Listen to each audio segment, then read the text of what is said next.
Sound take 7 action. 4 जून को किसकी सरकार बन रही है? सुप्रिया श्रीनेत जी। और वो कह रहे हैं राहुल गांधी को चुनावी हार से बचाने के लिए अभी से ही ईवीएम के जरिए प्रहार किया जा रहा है। दोनों पर आपका जवाब। आप सबको मेरा नमस्कार। और मुझे लगता है 4 जून कांग्रेस सून। अब 2.5 महीने ही बचे हैं इस अन्याय काल के। ये पूरी तरह से साफ हो चुका है। मैं इधर उधर की बात नहीं करूंगी। मैं अपनी सबसे पहले चिंता जताना चाहती हूं। मणिपुर की एक लोकसभा सीट पर 2 बार चुनाव क्यों हो रहा है? 9 महीने से मणिपुर के हालात नहीं सुधारे जा पा रहे। मणिपुर की वायलेंस का यह हाल है कि हिस्ट्री में पहली बार one of the 2 Lok Sabha constituencies will undergo polls twice। ये बोला है इलेक्शन कमीशन ने आज।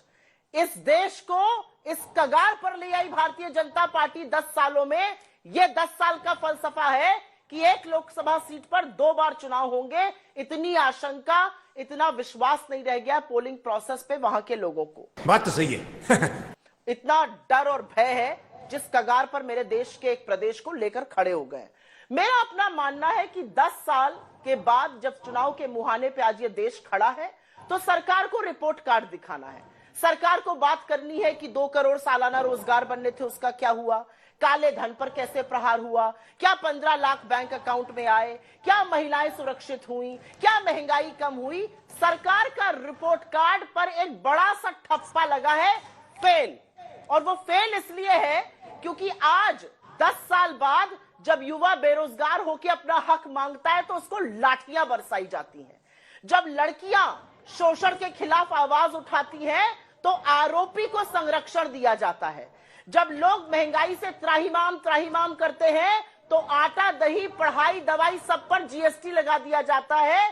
सिलेंडर को 1100 पार कर दिया जाता है। पेट्रोल से तो सेंचुरी लगवा ही चुके हैं। और ज्यादा बोल दीजिए तो नसीहत दी जाती है, लहसुन प्याज तो हम खाते नहीं है।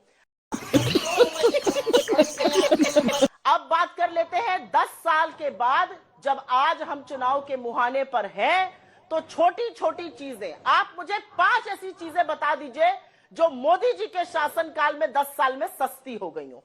हर चीज महंगी हुई है, दामों में आग लगी हुई है। और 10 साल बाद, यह अंतिम बात कह के अपनी बात खत्म करती हूं कि 10 साल बाद जब आज इस देश में चुनाव होने जा रहा है तो इस देश की 20% आबादी 46 रुपए रोज पर अपनी गुजर बसर करने को मजबूर है। उसी में खाना, उसी में रहना, उसी में पढ़ाई, उसी में दवाई, उसमें सब कुछ।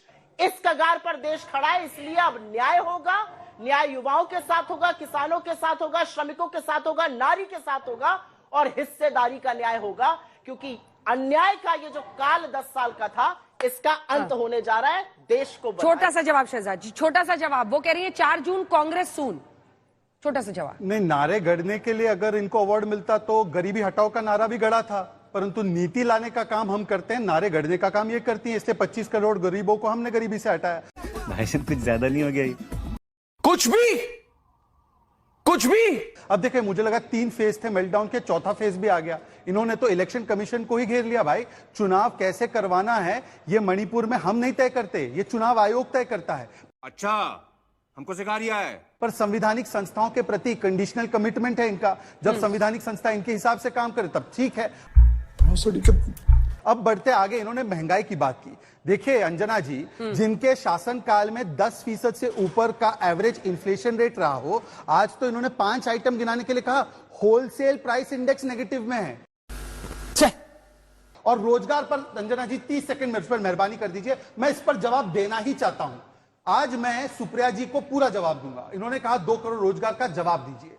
सुप्रिया जी, 16 करोड़ जो है ईपीएफओ डेटा से ऐड हुआ है, जिसमें ज्यादातर 18 to 25 की एज ग्रुप में। जाकर चेक कर लीजिए, उसमें हम लोग भरते हैं पैसा, तो ये ऐसा वैसा आंकड़ा नहीं हो सकता। शर्म करो, भगवान से डरो, भोसड़ी वालों, भगवान से डरो।